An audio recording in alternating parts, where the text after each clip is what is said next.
Sungguh ya Tuhan, hidup di dalam-Mu artinya hidup dari anugerah menuju anugerah.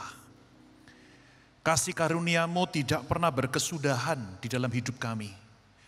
Apapun kondisi keadaan kami, bahkan saat kami jauh dari Tuhan, saat hati kami mendingin kepada Tuhan, saat kami tidak peduli dan cuek kepada Tuhan, Engkau tetap Allah yang mengejar dan merengkuh kami ya Tuhan.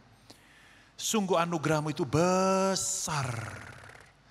Anugerah-Mu itu tidak terperikan. Dan anugerah-Mu menjadi alasan bagi kami untuk terus memuji, menyembah, mengagungkan, meninggikan Engkau. Tuhan, sebentar kami mau menerima firman-Mu. Berbicaralah kepada kami Tuhan. Hamba-Mu yang penuh kelemahan, jauh dari sempurna, dan seringkali meninggikan diri lebih daripada kemuliaan-Mu. Tuhan izinkan hamba-Mu menjadi saluran berkat-Mu. Rendahkan dia, dan kiranya sungguh-sungguh apa yang hamba-Mu katakan betul-betul adalah isi hati Tuhan bagi jemaat Tuhan di tempat ini. Terpujilah nama Tuhan, berkatilah setiap kami baik yang hadir di ruangan ini maupun kami yang masih mengikutinya secara live streaming. Hanya di dalam nama Tuhan Yesus, mari sama-sama orang percaya yang rindu dengar firman, katakan dengan penuh semangat. Amin, amin, puji Tuhan. Saya ingin menyapa terlebih dahulu, selamat siang saudara-saudara yang dikasihi oleh Tuhan. Terima kasih sudah membalas lambaian tangan saya. Saudara-saudara, kita bersyukur karena saya sangat bersyukur karena bisa beribadah sambil menyaksikan wajah-wajah jemaat GMI Immanuel ya. Mengapa saudara? Karena saya bandingkan dengan terakhir saya berkhotbah di sini, yaitu bulan Maret tahun yang lalu, ya, di depan saya itu masih kursi-kursi yang kosong. Ya, jadi khotbah di depan kursi yang kosong itu nggak enak, saudara-saudara ya. Saya mesti mengimajinasikan ada banyak orang gitu ya, tetapi tetap aja sulit, tetap aja nggak enak ya. Nah, itu sebabnya saya sangat mensyukuri kehadiran saudara-saudara sekalian ya yang ada di tempat ini. Dan juga kalau ada saudara yang mengikuti ya melalui YouTube atau melalui live streaming, saya juga ingin menyapa saudara-saudara. Nah, saudara-saudara yang dikasihi oleh Tuhan, hari ini tema yang diberikan kepada saya oleh pihak gereja ya, itu adalah tentang ibadah. Ya, tentang ibadah. Judulnya adalah beribadah dengan segenap hati. Mari sama-sama kita buka lebih dahulu Alkitab kita yang terambil dari Ibrani pasal 10 ayat 19 sampai 25. Ya, saya undang kita membuka Alkitab kita karena tidak ada di tampilan layar ya, untuk membiasakan saudara tetap berdisiplin membawa dan membaca Alkitab sendiri. Ibrani pasal 10 ayat 19 sampai yang ke-25. Coba saudara tengok kiri kanan, kalau ada jemaat temanmu yang tidak bawa Alkitab boleh di-share ya. Saya akan bacakan buat kita sekalian. Jadi saudara-saudara, oleh darah Yesus kita sekarang penuh keberanian dapat masuk ke dalam tempat kudus. Karena Ia telah membuka jalan yang baru dan yang hidup bagi kita melalui tabir, yaitu dirinya sendiri. Dan kita mempunyai seorang imam besar sebagai kepala rumah Allah. Karena itu marilah kita menghadap Allah dengan hati yang tulus ikhlas dan keyakinan iman yang teguh. Oleh karena hati kita telah dibersihkan dari hati nurani yang jahat dan tubuh kita telah dibasuh dengan air yang murni. Marilah kita teguh berpegang pada pengakuan tentang pengharapan kita, sebab Ia, Tuhan yang menjanjikannya setia. Dan marilah kita saling memperhatikan supaya kita saling mendorong dalam kasih dan dalam pekerjaan baik. Janganlah kita menjauhkan diri dari pertemuan-pertemuan ibadah kita seperti dibiasakan oleh beberapa orang. Tetapi marilah kita saling menasehati dan semakin giat melakukannya menjelang hari Tuhan yang mendekat. Saudara tetap buka Alkitabmu pada bagian ini karena khotbah kita akan berdasarkan ayat-ayat yang kita sudah baca. Saya akan membacakan kembali ayat yang ke-25 tetapi di dalam versi terjemahan yang berbeda. Ayat yang ke-25, mari kita simak. Firman Tuhan berkata, hendaklah kita selalu rajin berkumpul untuk beribadah bersama. Saudara-saudara, firman Tuhan begitu jelas menasehati dan mendorong setiap kita untuk kita rajin, untuk kita setia, untuk kita selalu beribadah bersama, khususnya di gereja. Memang saudara-saudara, selama pandemi banyak gereja, banyak anak Tuhan tidak dimungkinkan beribadah secara tatap muka di gedung gereja sebagaimana biasanya. Akan tetapi kita patut bersyukur karena setelah pandemi berjalan 2 tahun terakhir ini, berangsur-angsur kita bisa mengamati semakin tidak lagi berbahaya seperti di awal. Kita tetap harus berhati-hati, tetapi saudara-saudara, pandemi tidak lagi seberat seperti ketika pertama kali. Pandemi sedang menuju endemi, ya, dan bahkan pemerintah Indonesia menerapkan PPKM level 1 saat ini, ya, yang mana adalah level yang paling rendah. Nah, saudara-saudara, di saat ini juga banyak gereja yang saya tahu sudah membuka ibadah secara tatap muka, ibadah secara fisik, ya, on-site atau in-person worship di gedung gereja mereka masing-masing. Sebagaimana juga yang terjadi atau dilakukan di GMI Immanuel Bandengan ini. Nah, saudara-saudara, ada sebuah penelitian yang baru saja dilakukan beberapa bulan yang lalu, ya, pada bulan Maret tahun ini. Penelitian yang dilakukan oleh Pew Research Center di Amerika Serikat. Saudara, survei menyebutkan bahwa 33% orang Kristen, ya, sepertiga orang Kristen itu masih belum beribadah di gereja walaupun gereja mereka masing-masing sudah dibuka.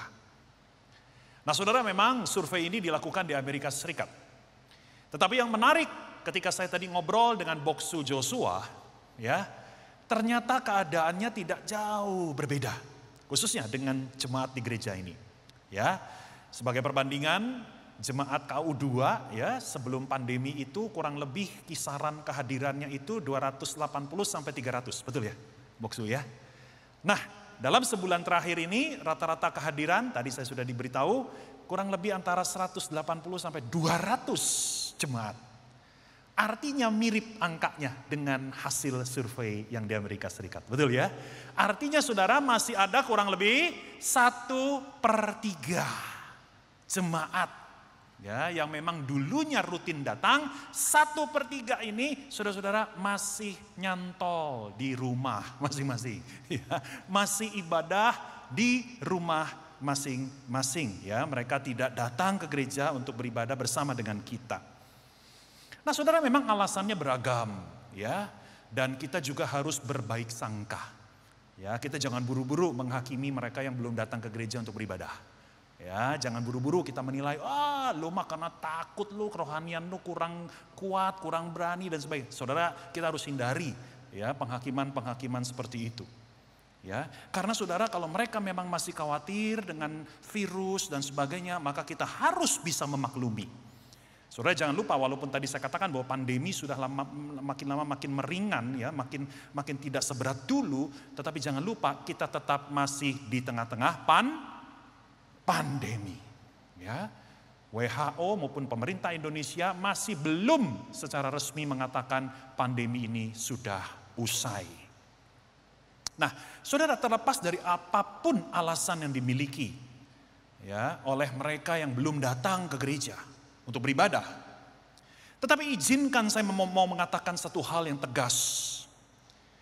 Saudara, kalau engkau tidak datang ke gereja untuk beribadah karena engkau sudah nyaman dengan ibadah online, maka disitulah salahnya.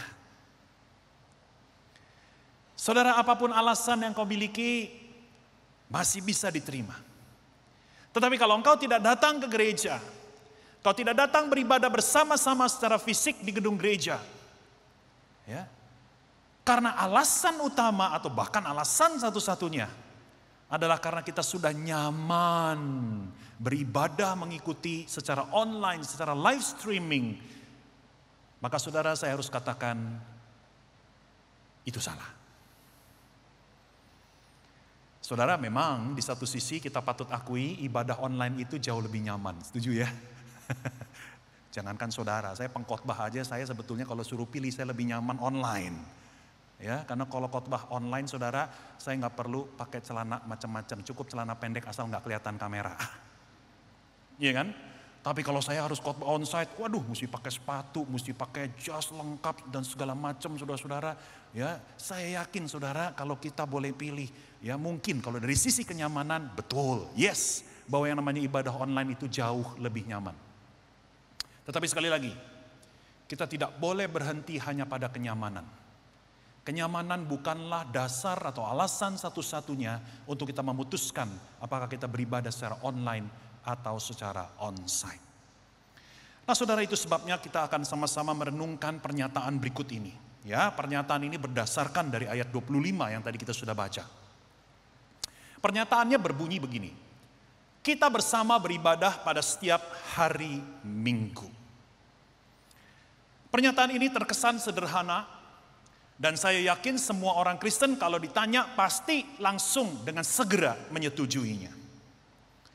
Yes, bahwa kita harus bersama beribadah pada setiap hari Minggu. Akan tetapi saudara-saudara, permisi tanya, apakah kita sungguh-sungguh memahami makna dari pernyataan ini? Saudara, kita tidak boleh menerima dan memahami pernyataan ini hanya sebagai sebuah kewajiban agamawi. Di balik pernyataan ini saudara ada makna yang menarik, ada makna yang menggairahkan kita untuk sungguh-sungguh kita boleh beribadah setiap minggu bersama-sama dengan saudara seiman. Nah saudara, itu sebabnya saya akan mengajak kita untuk memikirkan, kita akan melihat ada 3 frasa kunci dari kalimat yang terkesan sederhana ini. Yang pertama saudara-saudara, kita mulai dari yang paling belakang. Pada setiap hari Minggu. Kecuali orang Kristen Advent, ya, dari aliran Advent, ya, semua orang Kristen lain di dunia pasti beribadah di hari Minggu. Setuju? Setuju ya? Orang Kristen tidak beribadah hari Senin ya. Orang Kristen tidak beribadah hari Kamis. Ya, mungkin ada ibadah doa, kebaktian doa, ada kebaktian tengah minggu, oke, itu namanya penambahan.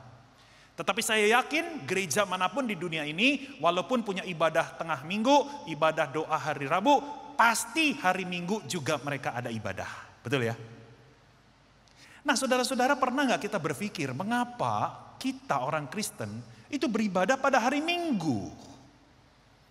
Ya mungkin jawaban yang simpel adalah karena hari Minggu hari libur, hari Minggu tanggal merah, ya kan? Jadi itu sebabnya kita bisa datang ke gereja pagi-pagi atau siang-siang untuk beribadah. Tetapi saudara-saudara, tahukah engkau bahwa sebetulnya kebiasaan orang Kristen beribadah pada hari Minggu itu sebetulnya sudah sejak awal. Sejak gereja mula-mula, ya, waktu itu belum ada hari Minggu itu tanggal merah.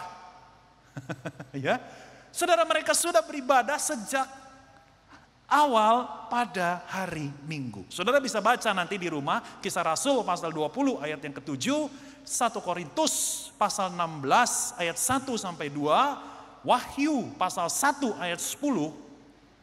Ayat-ayat itu mengatakan bahwa orang-orang Kristen, ya, mereka terbiasa berkumpul, bersekutu, menyembah Tuhan pada hari pertama. Nah, hari pertama itu saudara adalah hari Minggu. Ya. Jadi sejak zaman para rasul, orang Kristen itu sudah ibadah hari Minggu loh saudara-saudara.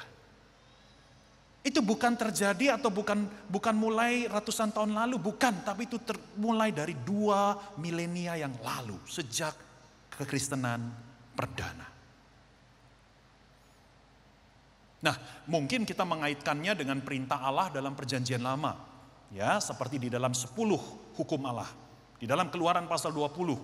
Ya, salah satu perintahnya berkata kita harus menguduskan hari Sabat. Tetapi apakah betul orang Kristen beribadah di hari Minggu adalah merupakan penerapan langsung dari perintah kuduskanlah hari Sabat? Saudara dengar baik-baik penjelasan ini. Saudara, sadarkah kita bahwa perintah kuduskanlah hari Sabat itu tidak ada di dalam perjanjian baru? Hanya ada di dalam perjanjian lama. Ya, saudara tidak akan menemukan perintah ini di dalam perjanjian baru. Bahkan di dalam cerita-cerita Tuhan Yesus yang kita bisa temukan di kitab-kitab Injil, kita mendapatkan kesan bahwa Tuhan Yesus sendiri tidak lagi menganggap hari Sabat sebagai hari yang sangat penting. Ya, saudara bisa membaca di dalam kitab Injil bagaimana Yesus seringkali melanggar hukum atau aturan hari Sabat. Yesus seringkali bekerja, Yesus seringkali melakukan kegiatan-kegiatan yang sebetulnya tidak boleh dilakukan di hari Sabat pada saat itu. Jadi saudara, di dalam kisah hidup Yesus pun kita melihat bahwa ada kesan hari Sabat itu tidak lagi penting. Bahkan kalau saudara membaca di dalam Galatia pasal 4 dan Kolose pasal 2, Rasul Paulus malah mengajarkan kepada kita bahwa orang Kristen itu sudah bebas dari kewajiban menjalani perintah tentang hari Sabat seperti yang dilakukan oleh orang-orang Yahudi. Lagi pula, kalau saudara mengatakan bahwa kita beribadah hari Minggu adalah merupakan penerapan dari perintah kuduskanlah hari Sabat, saudara, tahukah engkau bahwa hari Sabat menurut orang Yahudi itu bukan hari Minggu. Hari Sabat itu adalah hari ke-7, yaitu hari Sabtu. Nah, jadi sekali lagi saudara, pertanyaan kita masih menggantung. Mengapa orang Kristen dari awal sudah beribadah pada hari Minggu? Mengapa kita beribadah setiap hari Minggu, bukan hari Sabtu? Kalau kita bilang kita menerapkan perintah kuduskan hari Sabat, seharusnya kita beribadah hari Sabtu seperti orang-orang Advent. Mengapa kita hari Minggu? Saudara, sebelum saya membantu menjawab ini, ada satu hal penting yang kita perlu pegang baik-baik sebagai orang Kristen. Bahwa sebetulnya setiap hari itu penting di mata Tuhan. Amin? Halo, amin? Setiap hari itu penting di mata Tuhan. Setiap hari itu kudus di mata Tuhan. Itu sebabnya saya suka dengan lagu sekolah minggu tuh ya. Hari Senin, hari Selasa, harinya Tuhan, harinya Tuhan. Apalagi hari Rabu ya kan. Hari Kamis, harinya Tuhan. Jadi gak dibilang hari Minggu, hari Minggu saja, harinya Tuhan. Enggak, saudara-saudara. Ya, tetapi semua hari itu adalah penting di mata Tuhan. Ya, saudara bisa baca di dalam Roma pasal 14 ayat 5 sampai yang ke-6. Saudara, kita bertumbuh dalam iman dan kerohanian bukan hanya hari Minggu.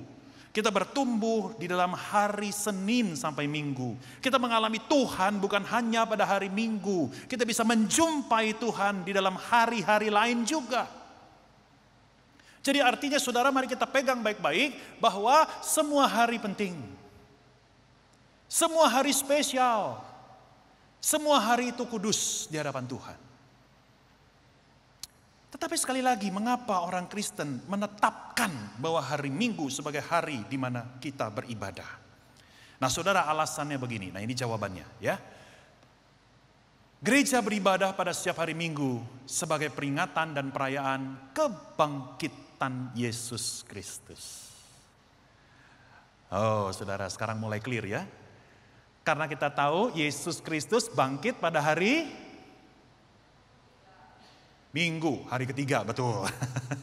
Hari ketiga setelah dia mati ya.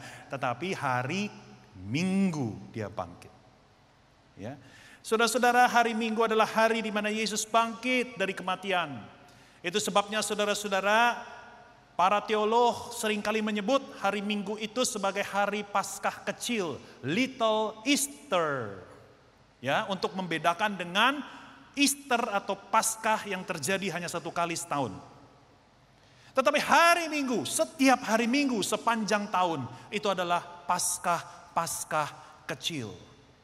Dan sebagaimana yang dikatakan 1 Korintus pasal 15 ayat 14, bahwa kalau Yesus Kristus tidak dibangkitkan dari kematian, maka imanmu dan imanku adalah sia-sia. Artinya peristiwa kebangkitan Yesus itu begitu penting. Kebangkitan Yesus begitu sentral di dalam iman Kristen. Kebangkitan Kristus itu begitu luar biasa bermakna di dalam iman Kristen. Nah itu sebabnya saudara-saudara, orang Kristen sejak awal sudah menetapkan hari Minggu sebagai hari di mana kita berkumpul bersama untuk beribadah. Saudara, itu sebabnya kalau saudara pernah tahu ya, hari Minggu, kata Minggu itu berasal dari bahasa Portugis. Pernah tahu itu? Yang artinya Domingo. Ya, Domingo itu artinya harinya Tuhan, the Lord's Day. Ya, kalau saudara baca di dalam referensi yang tadi saya sudah sebutkan ya, di dalam Kisah Para Rasul dan sebagainya ya, saudara di situ juga tidak disebut hari Minggu tetapi disebut sebagai harinya Tuhan. Ya. Nah, saudara-saudara, ini menarik sekali. Itu sebabnya saudara ada ustadz kondang yang kita tahu melarang umatnya untuk tidak menyebutkan hari Minggu, betul nggak? Saudara ikuti itu? Ya, selain kontroversi rendang B2 ya. Sebelumnya ada kontroversi itu. Ya, ada seorang ustadz kondang, saya tidak perlu sebut ya, yang melarang menyebut hari Minggu karena hari Minggu itu sebetulnya berasal dari asal usul Kristen dan sebagainya. Ya. Oh ya, saya setuju. Karena memang hari Minggu itu berasal dari bahasa Portugis, Domingo, yang artinya harinya Tuhan. Ya. Nah, makna lain saudara, mengapa kita beribadah pada hari Minggu? Nah ini saya akan coba menjelaskan ya, saudara coba perhatikan baik-baik ya. Memang ini sedikit lebih kompleks tetapi ini indah sekali. Ya. Jadi kalau kita bicara tentang hari Minggu ya, tadi saya sudah katakan bahwa di dalam kalender orang Yahudi, hari Minggu itu adalah hari pertama. Oke, itu sebabnya Sabtu adalah hari ketujuh. Nah, secara teologis ya, hari pertama itu saudara mengandung makna penciptaan dunia. Karena ini merujuk pada kitab Kejadian. Kita tahu bahwa di dalam kitab Kejadian Allah itu mulai menciptakan dunia ini dimulai dari hari pertama. Betul ya? Jadi hari pertama merupakan simbol dari the creation atau penciptaan dunia. Tetapi yang menarik begini saudara-saudara, ya. Orang Kristen mula-mula mereka menyebut hari Minggu itu bukan hanya hari pertama, tetapi juga hari ke-8. Nah loh, kita mungkin bingung, kok ada 8 hari? Satu pekan itu kan 7 hari, betul ya? Betul saudara. Jadi hari ke-8 ini maksudnya begini, hari Minggu itu kan setelah hari Sabtu. Hari Sabtu itu kan hari ke-7, betul? Maka satu hari setelah hari Sabtu, itu juga bisa disebut sebagai hari ke-8. Dan buat orang Kristen mula-mula, hari ke-8 itu saudara bermakna kedatangan Yesus kembali.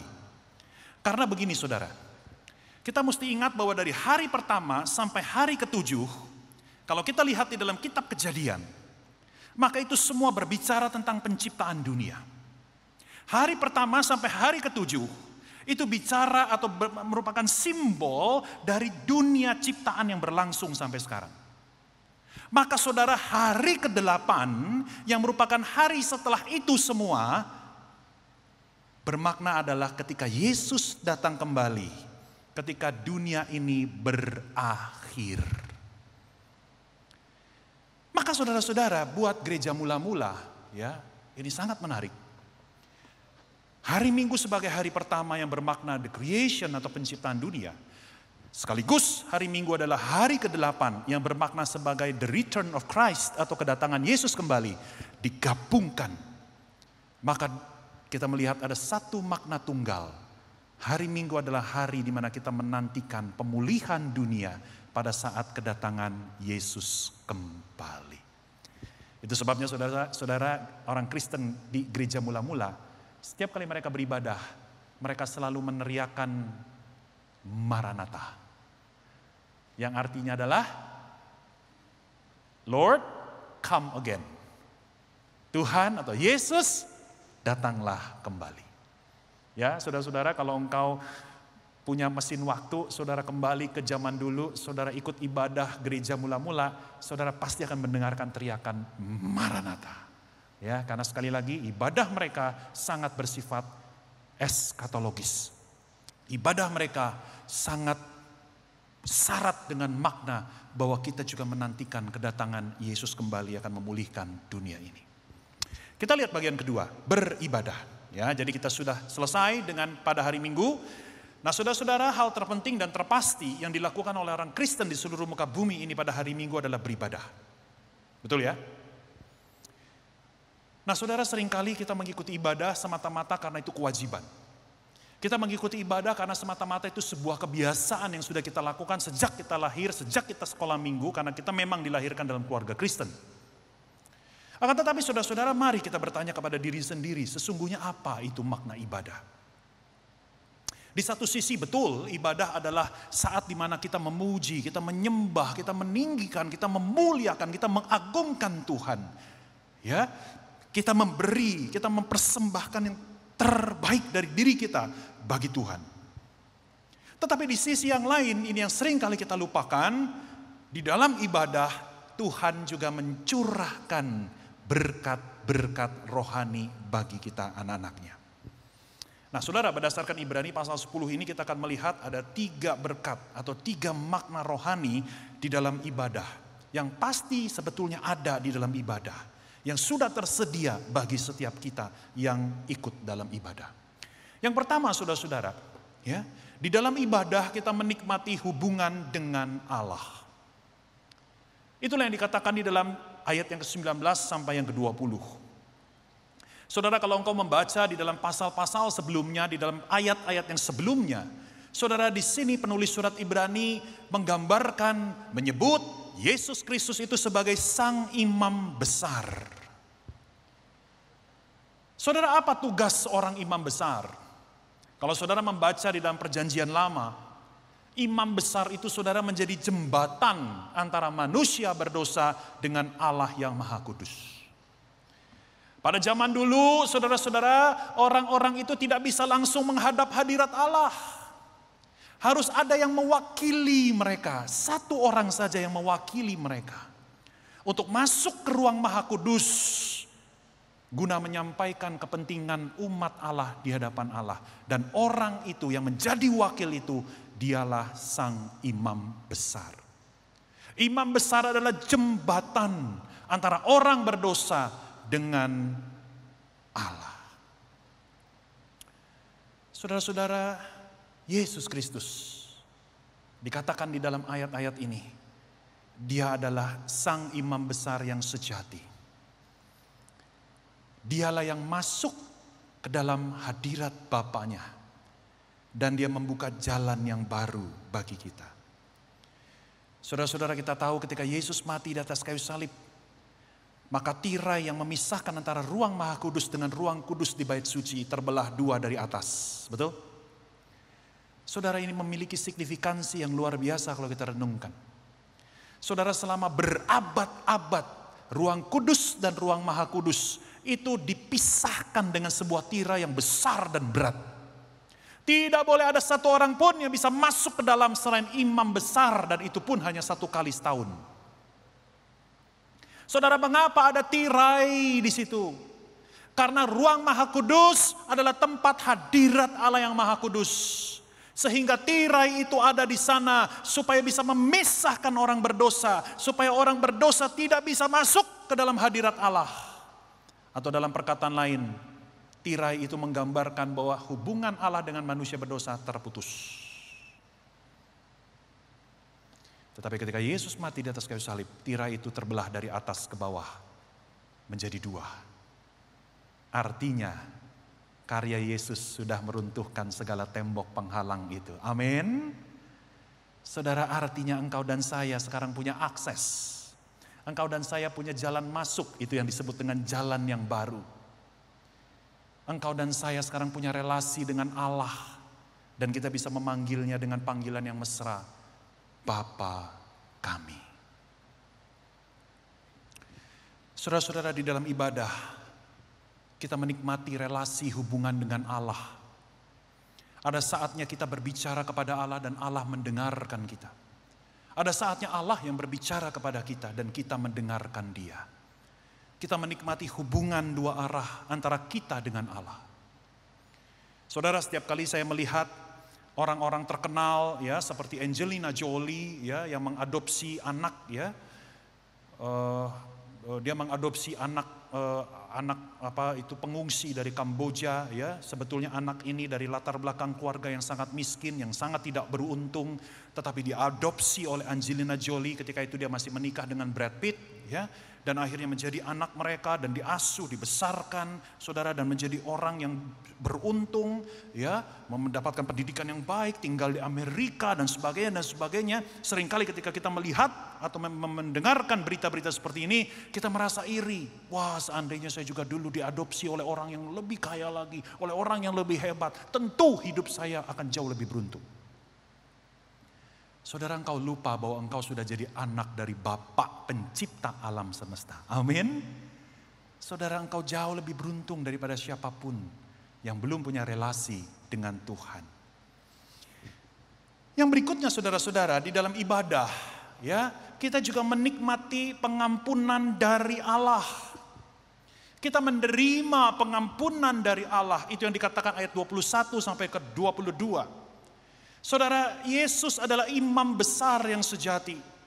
Saudara, apa bedanya Yesus sang imam besar itu dengan imam-imam besar lain yang pernah ada di dalam sepanjang sejarah agama Yahudi? Bedanya begini, imam-imam besar di dalam sejarah agama Yahudi, mereka datang, saudara-saudara, ya, untuk melakukan pemberesan dosa di hadapan pemberesan dosa manusia di hadapan Tuhan dengan cara mereka membawa hewan korban. Tetapi kita tahu bahwa seberapa banyak pun hewan korban tidak bisa sungguh-sungguh menghapus dosa dan hukuman dosa manusia. Berbeda dengan Yesus Kristus. Yesus sebagai sang imam besar, dia satu-satunya imam besar di dunia ini yang malah membawa dirinya dipersembahkan untuk menjadi kurban penebusan dosa kita. Yesus tidak membawa hewan. Yesus membawa dirinya sendiri untuk menggantikan kita. Sehingga dengan demikian saya dan engkau saat ini bisa memperoleh pengampunan yang sempurna dari Bapa. Kenapa? Karena seluruh hukuman kita sudah ditanggung oleh Yesus. Saudara-saudara, setiap orang percaya masih bisa jatuh dalam dosa enggak? Ayo saya tanya. Nggak usah jawab rumit-rumit, nggak usah pikir-pikir teologis, jawab dari pengalaman pribadi aja. Ya. Orang Kristen masih bisa jatuh dalam dosa nggak? Bisa banget. Ya, apalagi kalau kita mengerti definisi dosa itu bukan sekedar perbuatan jahat yang kita lakukan. Firman Tuhan berkata, kalau engkau tahu hal yang baik, tetapi engkau tidak lakukan, engkau berdosa, saudara-saudara. Engkau tahu ada orang yang harus kau tolong dan engkau bisa menolong dia, tetapi engkau sengaja tidak menolong dia atau engkau belaga-belaga tidak peduli, engkau berdosa di hadapan Tuhan. Itu definisi dosa.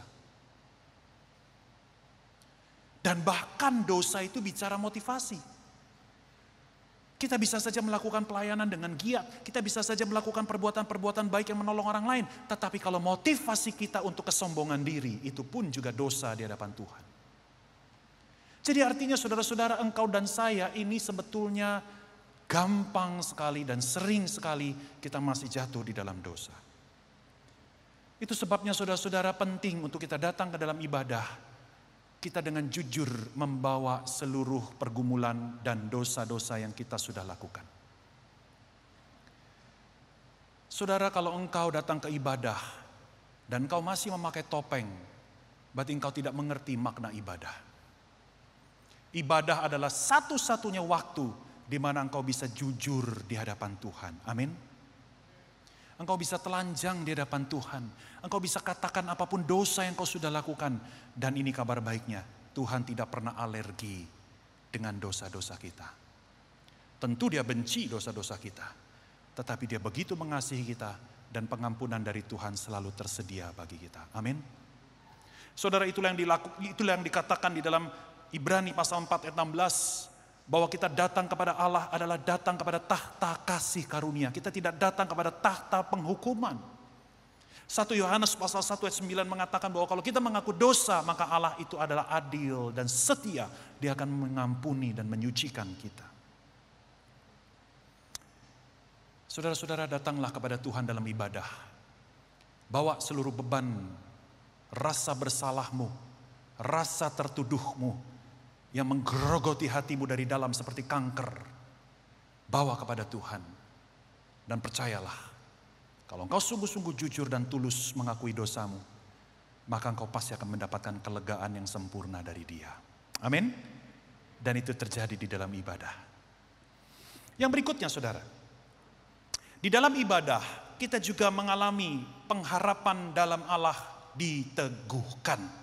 Itu yang disebutkan di dalam ayat 23. Marilah kita teguh berpegang pada pengakuan tentang pengharapan kita.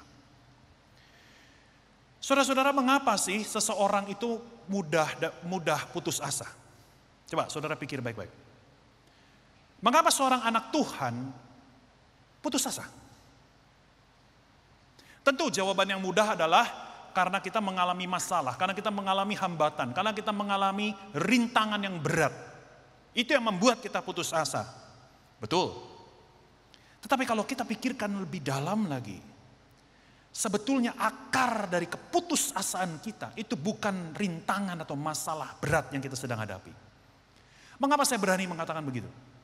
Karena saya sudah sering dan menyaksikan banyak anak Tuhan ya, yang mengalami masalah yang begitu berat. Tetapi ketika saya mendengarkan ceritanya, saya mendapati dia punya pengharapan yang luar biasa. Dia tidak putus asa. Dia tidak mundur. Walaupun masalah yang dihadapi begitu berat. Banyak anak Tuhan seperti itu. Jadi sebetulnya bukan masalahnya itu sendiri yang membuat kita putus asa.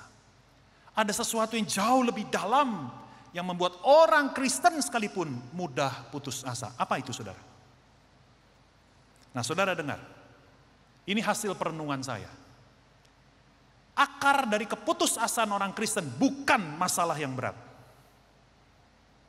Akar dari keputusasaan orang Kristen itu adalah karena kita seringkali ingin mengendalikan diri kita dengan kekuatan kita sendiri. Itu dia akarnya. Banyak orang Kristen ingin memiliki sense of control. Kita ingin bisa mengendalikan apapun yang terjadi dalam hidup kita. Kita mau segala sesuatu yang terjadi dalam hidup ini sesuai dengan kehendak dan keinginan kita. Sehingga tidak heran ketika hal-hal terjadi di luar dugaan, di luar rencana. Apalagi kalau hal-hal itu membahayakan, mengancam hidup kita. Dan kita tidak bisa mencegah, kita tidak bisa mengendalikannya. Maka disitulah keputusasaan mulai subur bertumbuh dalam jiwa kita. Saudara, apa yang membuat engkau dan saya mudah putus asa? Bukan masalah. Tetapi karena engkau dan saya seringkali ingin menjadi Tuhan atas hidup kita sendiri. Kita merasa bahwa aku yang harus menentukan hidupku. Aku yang harus bisa menyetir hidupku.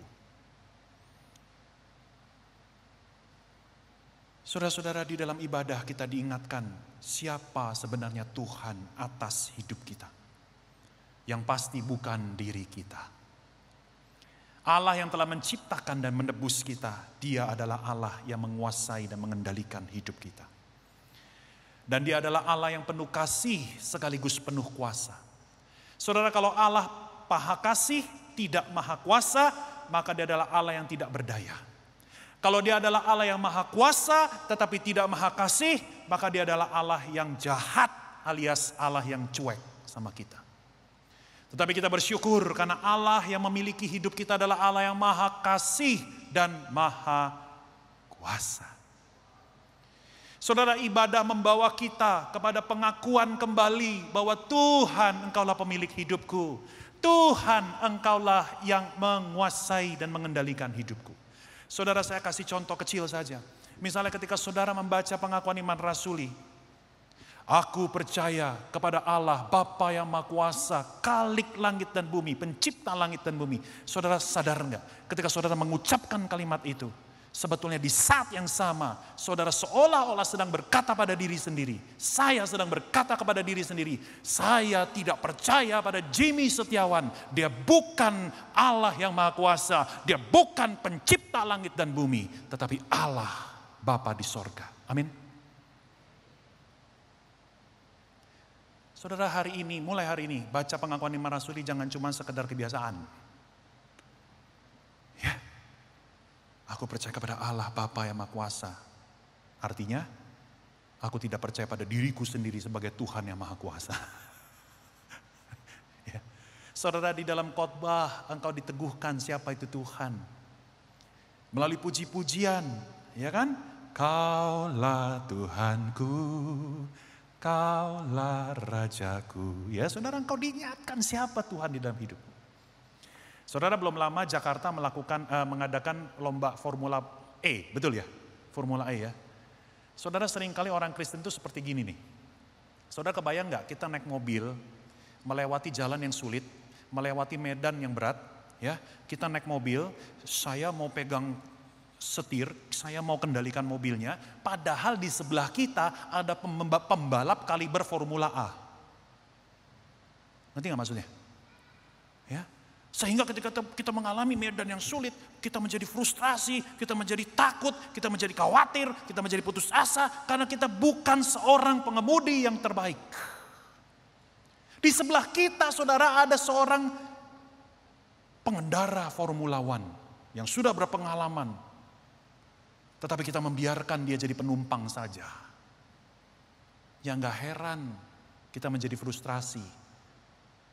Saudara, seringkali orang Kristen seperti itu. Di dalam hidup kita sudah ada Tuhan yang sebetulnya jauh lebih bisa mengendalikan hidup kita. Amin. Tetapi kita sok-sokan mau mengendalikan diri sendiri. Hidup kita sendiri. Itulah yang menjadi sumber dari keputusasaan kita ketika kita mengalami masalah. Saudara, yang berikutnya, ya, saudara, saya akan masuk di dalam kalimat yang terakhir, frase kunci yang terakhir. Kita bersama, ya. Saudara, kita akan memikirkan mengapa kita perlu beribadah bersama-sama, mengapa kita secara khusus perlu hadir di ruang ibadah bersama-sama secara fisik. Di dalam iman Kristen kita tahu ada penyembahan yang bersifat personal atau bersifat individual. Seperti yang kita lakukan setiap pagi di dalam saat teduh. Ya, kita memuji Tuhan di kamar kita sendiri. Saudara, itu adalah personal worship. Tetapi saudara, jangan kau lupakan bahwa Alkitab juga berulang-ulang mengajarkan bahwa kita menyembah. Kita harus menyembah bersama orang-orang percaya lainnya. Inilah yang disebut dengan ibadah korporat atau corporate worship. Saudara, mengapa ada ibadah bersama? Ya, begini saudara, kita harus paham terlebih dahulu bahwa ibadah sebetulnya merupakan refleksi atau pantulan dari gereja yang sejati.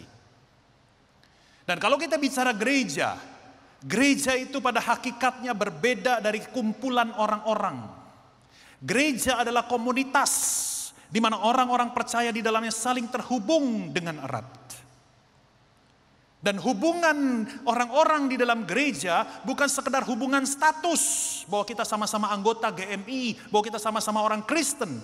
Saudara, kalau engkau membaca di dalam ayat 24 dan ayat 25. Di situ dikatakan ini adalah hubungan di mana kita bisa saling memperhatikan, saling mendorong, saling menasehati. Saudara, gereja yang sejati harusnya diisi dengan hubungan yang ditandai oleh disiplin saling. Dan kalau saudara baca di dalam perjanjian baru, begitu banyak saling mengampuni, saling mendorong, saling menguatkan, saling menghibur, bahkan saling menegur. Jadi saudara-saudara, tidak mungkin kita menunjukkan jati diri gereja yang sejati, di mana kita bisa saling melakukan hal ini, kalau kita tidak secara fisik bersama-sama. Betul nggak? Betul nggak saudara? Saudara, engkau harus hadir secara fisik kalau engkau ingin menyatakan kasih kepada orang lain. Atau saudara, mari bayangkan gereja itu seperti keluarga. Kalau kita menganggap gereja seperti keluarga, kita tidak mungkin hanya mau bertemu lewat Zoom, betul? Halo, betul? Saudara mau ketemu papa, ketemu mama, atau papa mamamu mau ketemu dengan engkau hanya lewat Zoom? Maka engkau akan mempertanyakan, dia betul bapak gue yang bener gak sih? Ini anak gue beneran gak sih? Saudara, kalau gereja adalah keluarga, maka kita pasti rindu mau ketemu secara langsung. Nah saudara, saya ingin tambahkan lagi alasan mengapa kita harus bersama-sama beribadah. Ya, Saudara, kehadiran kita dalam ibadah itu membuat kasih dan kemuliaan Allah semakin jelas dan tegas. Saudara, kita tahu bahwa Allah itu roh, Allah itu tidak kelihatan. Ya.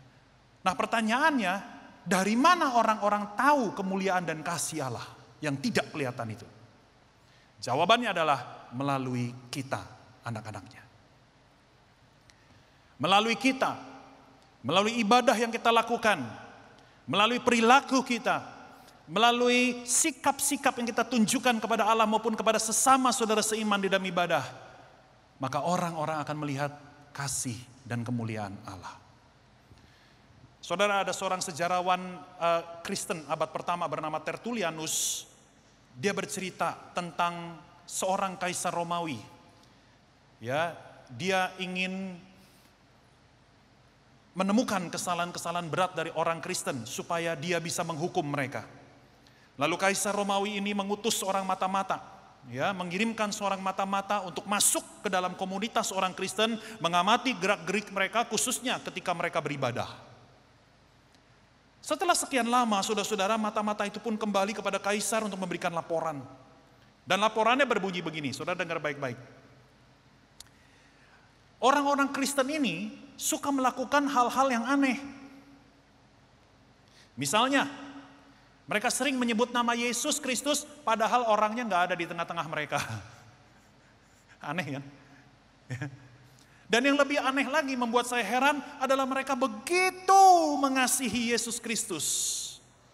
Dan mereka sangat mengasihi satu dengan yang lain. Padahal mereka berasal dari suku, jenis kelamin, dan tingkat ekonomi yang berbeda-beda. Saudara-saudara, itulah pentingnya ibadah bersama.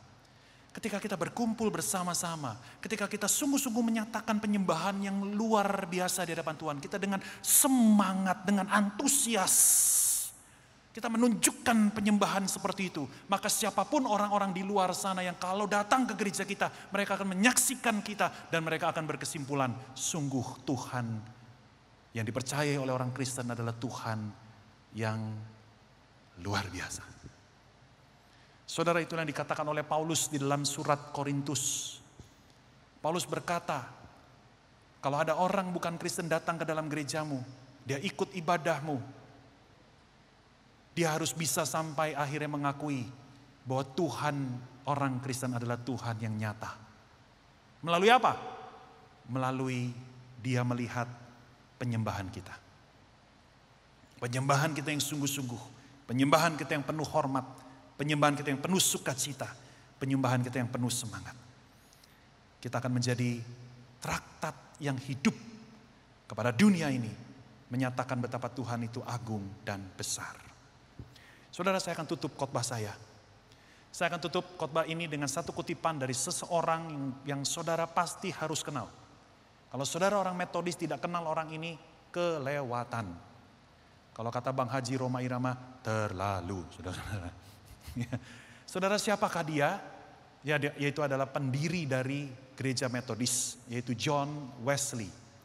Saudara, John Wesley mengatakan begini, dan saya sangat setuju 1000%. Alkitab sama sekali tidak mengenal kerohanian yang menyendiri. Artinya begini, saudara, saya akan tutup 1 menit. Saudara dengar. Ketika saudara jadi orang Kristen, saudara malas datang ke gereja, saudara malas bersekutu bersama dengan saudara seiman yang lainnya. Maka saudara, engkau bukan hanya melanggar apa yang menjadi nasihat dari pendiri gerejamu, John Wesley. Tetapi saudara, engkau menjadi orang Kristen yang tidak Alkitabiah. Karena Alkitab sama sekali tidak pernah mengajarkan bahwa kita bisa bertumbuh secara seorang diri. Kita membutuhkan komunitas. Kita membutuhkan ibadah bersama secara fisik di gedung gereja. Supaya kita bisa saling menyatakan kasih satu dengan yang lain.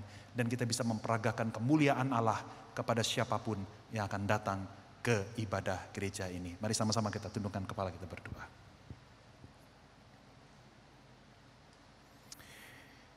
Bapa di dalam surga, kami bersyukur untuk firman-Mu yang telah memberikan pengertian kepada kami akan pentingnya ibadah bersama secara fisik di gedung gereja. Ternyata Tuhan, ini bukan sekedar hanya untuk estetika.